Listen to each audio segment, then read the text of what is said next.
Bonjour, donc voici le petit texte que je vous propose aujourd'hui.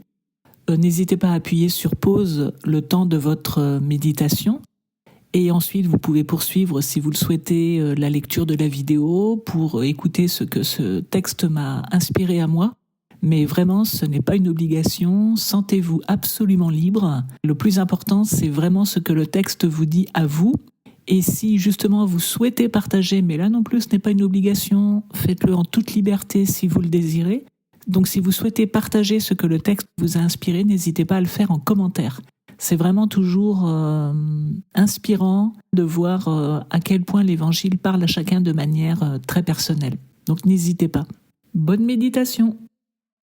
En ce qui me concerne, il y a plusieurs choses que j'ai bien aimées dans cet extrait d'Évangile. La première, tout simplement, c'est d'imaginer toute la scène et d'imaginer ces petits bergers qui courent vers Bethléem. Alors le texte laisse suggérer à partir du verset 8 que ça se passe de nuit, donc là la scène qu'on peut imaginer est encore plus belle parce qu'on imagine vraiment ces bergers qui courent dans une certaine obscurité et qui arrivent et qui voient l'enfant Jésus qu'on imagine évidemment comme rayonnant. Donc on a vraiment ici la lumière du Christ, de Jésus, qui brille dans l'obscurité et que les bergers viennent contempler.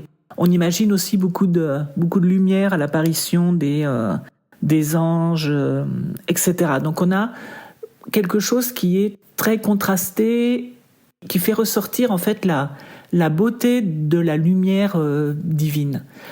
L'autre élément qui m'a frappé, auquel je n'avais jamais pensé auparavant, c'est l'idée que en fait Dieu s'adresse à des bergers pour aller contempler Jésus, qui est quelque part présenté souvent comme le berger aussi, qui est le berger par excellence. Donc en fait, les petits bergers, qui eux gardent des brebis, vont contempler un des leurs, mais un grand berger, qui pour l'instant est à l'état de petit bébé, mais un berger en devenir et qui sera un berger des âmes.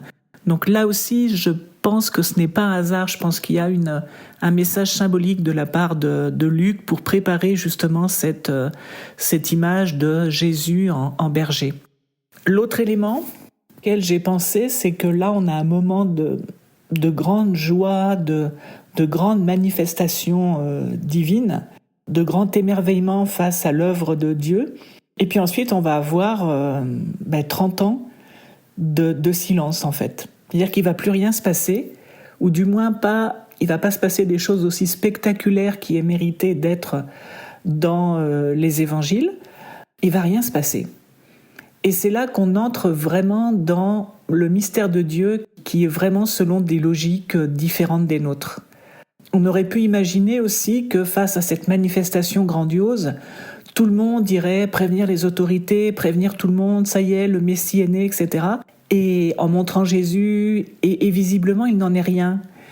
Et c'est peut-être pour ça aussi que Dieu a choisi ces petits bergers qui se contentent de vivre dans la joie cet événement et qui, de toute façon, en étant totalement rejetés par le reste de la population, totalement marginalisés, c'était vraiment des gens auxquels on prêtait aucune attention, qui, de toute façon, n'auraient sans doute pas été crédibles. Parce qu'en fait, si Dieu avait appelé, je ne sais pas, des autorités religieuses ou des spécialistes de la foi, des pharisiens, des docteurs de la loi, etc., et que ces gens avaient été convaincus de la présence divine et que Jésus était le Messie, mais on peut imaginer que la suite aurait été totalement différente. C'est-à-dire qu'ils auraient voulu le former, ils auraient voulu l'initier aux Écritures, etc., etc. Et finalement, c'était tout le projet de Dieu qui aurait été sans doute perturbé. Donc c'est vraiment une autre approche qui est celle de Dieu et qui nous demande en fait cet effort de faire confiance. Moi, je sais que si j'avais été témoin de la scène, je suis à peu près sûre que je n'aurais pas réussi à garder ça pour moi, que je l'aurais crié sur tous les toits, etc. Et du coup, ça aurait probablement mis en péril le projet de Dieu. Donc voilà, il a invité à partager cette joie des gens qui étaient, de par leur nature ensuite, capable de garder le silence, ou en tout cas que de toute façon on n'aurait pas écouté. Et puis celle qui montre une attitude remarquable aussi dans cette scène, et qui fait le lien justement entre ce qui se passe au niveau invisible, entre la logique de Dieu et puis ici ce qui se passe, qui est visible, à savoir la venue de ces bergers, c'est Marie. On voit très bien que Marie lit cet événement d'une autre manière, puisque le texte dit qu'elle gardait tout cela, toutes ces choses dans son cœur, qu'elle les méditait dans son cœur. C'est-à-dire qu'elle voit ce qui est en train de se passer sans comprendre, mais elle voit sans doute davantage que ce que les bergers peuvent voir, puisque elle sait aussi comment cet enfant a été conçu. Mais voilà, elle garde le silence dans une confiance à l'égard de Dieu, parce elle est témoin dans sa chair que Dieu est capable de faire des choses impossibles à vue humaine, et que les logiques de Dieu ne sont pas les logiques humaines.